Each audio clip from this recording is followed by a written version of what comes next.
Hello everyone, Waxo here, and welcome to the report for the week of March 1st through the 5th.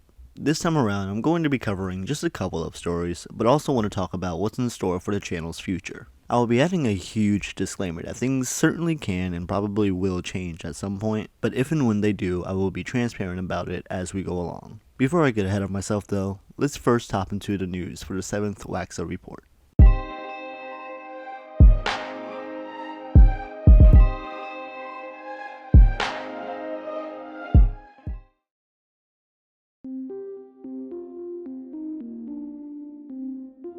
Legendary developer and online distributor Valve announced on Thursday that they will be canceling their revamp of card game Artifact, continuing the trend of ditching reworks that fans may have been looking forward to. Released back in November of 2018, the troubled card game based on the Dota universe had always been seen as a mixed bag, having received praise for its surprising amount of depth, but also criticized for its monetization. On top of the game's initial $20 price tag, new cards also had to be purchased and couldn't be traded, which also brought up concerns and accusations that the game was pay to win, which is never a good look. Everything was downhill for the title in just a couple of months, as the game went from 60,000 players to just a defeating 1,500.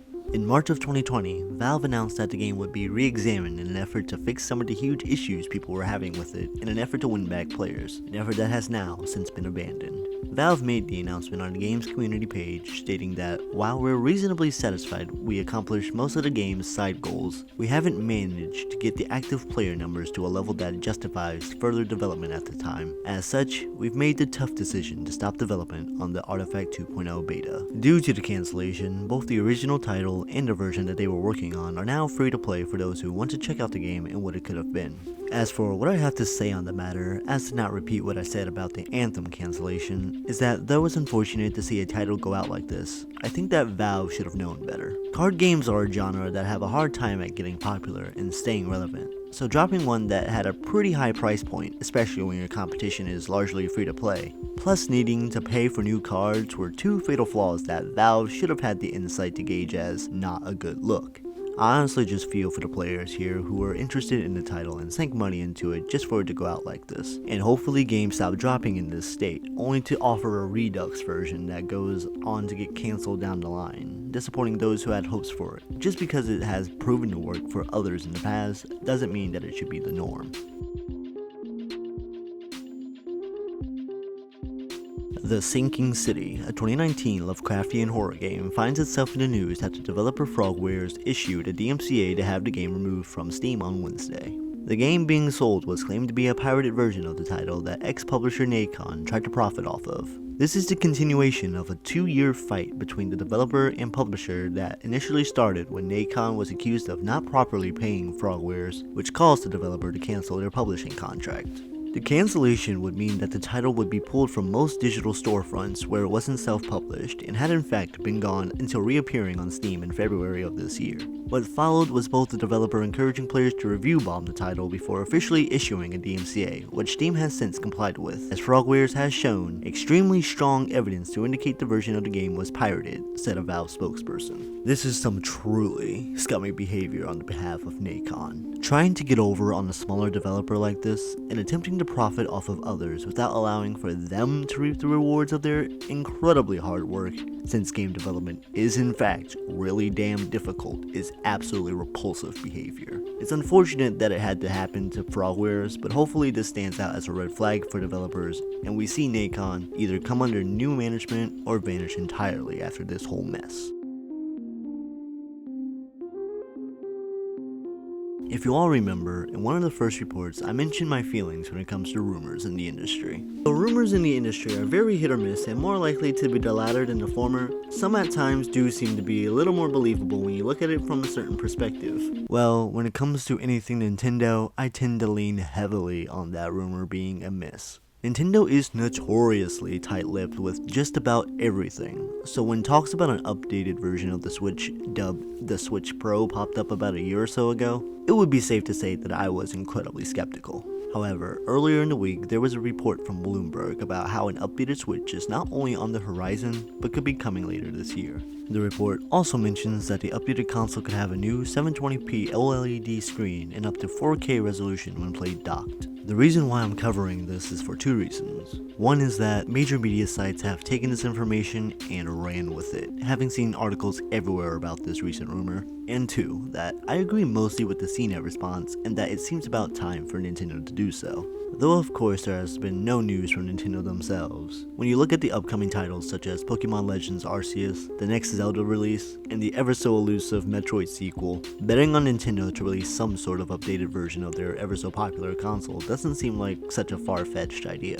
Hell, the only factor I could think would be preventing them from doing so is the consistently high number of machines that sold over the last year due to the pandemic. But again, this is all rumors, and on top of that, a Nintendo one, so I'll be chucking a whole container of salt until this one is proven otherwise. The next week seems to be sparse on releases, with what's coming out consisting largely of ports. On the 9th, we see free-to-play Battle Royale Apex Legends making its Nintendo Switch debut.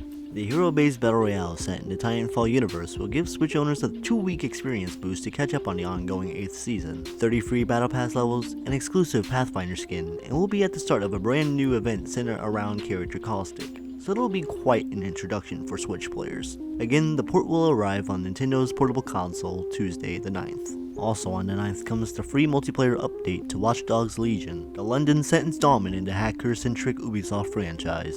The multiplayer will be a completely separate experience within the game that will allow 4 players to play both cooperative missions, tactical operations that look to act as some form of raid-like experience, and PvP in the form of a Spider-Bot arena, along with earnable content like seasonal rewards. March 11th will see the release of Cyanide and Happiness Freakpocalypse, a point-and-click adventure based on the popular webcomic for PC and Switch, while the 12th holds the Xbox Series and PS5 releases for Crash Bandicoot It's About Time, which will allow for a free upgrade if you have it on the last-gen consoles, and save transfers. Alright, now comes the nitty-gritty about what's going on with the channel. In recent weeks, I've stated that I've had content planned and written out only for it to be a no-show, so I feel as if I should have some explanation for what's going on there. I'd recently played through the 2007 cult classic The Darkness and had planned on doing a video on that, and was almost done with the script when I felt like it just wasn't a smart play to put out. There was something about the script that just didn't sit with me, and despite trying my damnedest to rewrite the bits from a different perspective, it just wasn't working proper. I think that I will revisit it again and eventually put out the video, but I will say right here and now that it may be shelved for some time, if at all come out. I had also promised that gameplay with some friends was coming out soon. That was a more unfortunate outcome, however, as we had recorded gameplay for Due Process, which is the stylized, cel-shaded tactical shooter that me and a couple friends have been wanting to play for some time. We recorded it, and I actually had planned the video out and loaded it in Premiere only for the video file to not properly work with Premiere and was in fact a stuttering mess. So that has to be reshot and redone. As for content that is currently planned and will either be coming soon or in the future, the Outriders Impressions is still very much on the way. I have finally trucked through all 4 of the classes and will be giving my thoughts on the story so far, the gameplay, and which classes I liked.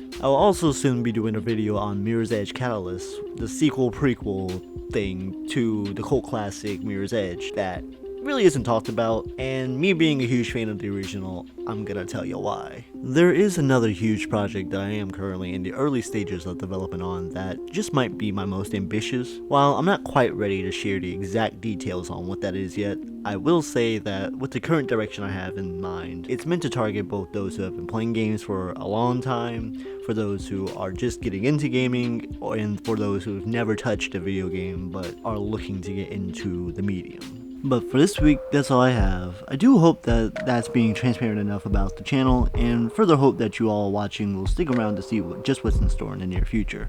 So until next time, take it easy.